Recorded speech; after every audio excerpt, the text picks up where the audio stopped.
Hey guys, Max here back with another video. So today let's take a look back at the AMD HD6670 graphics card. This card was launched almost 6 years ago and retailed for about $99 and here in India it costed anywhere from 9,000 to 10,000 rupees, which made it a budget oriented card. And fast forward to today, you can get the same card for 6,000 rupees new, and if you want to save yourself some money, you can even get a used one for 3,000 rupees on sites like eBay and OLX.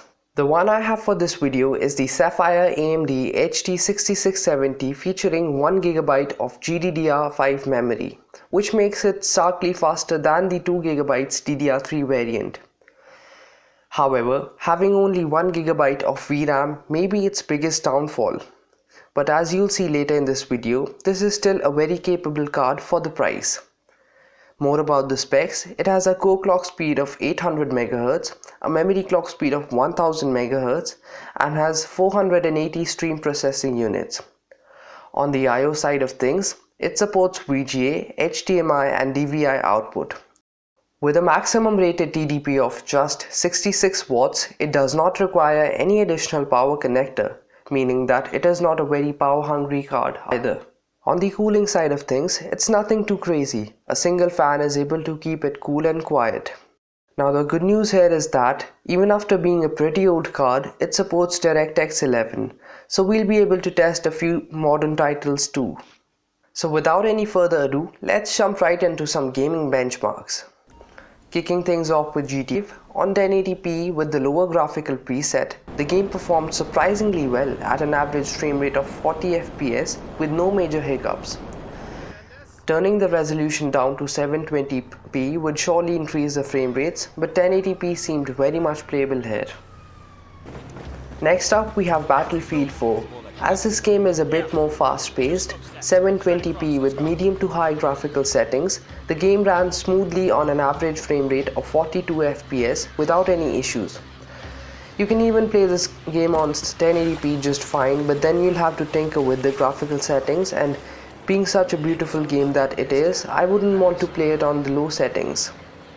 Being a budget card, I had to test CSGO, as it's not a very GPU intensive title. On 1080p with the high graphical preset, this card was able to achieve a solid 95 FPS on average, which again is more than playable. Honestly saying, I enjoyed playing this game on the setup, and if you're a Counter-Strike fan like me, then this card won't disappoint you. Next we have Far Cry 4. Now this game too ran pretty well on 1080p with medium to low settings, giving an average of about 30 to 35 FPS, which certainly again is playable.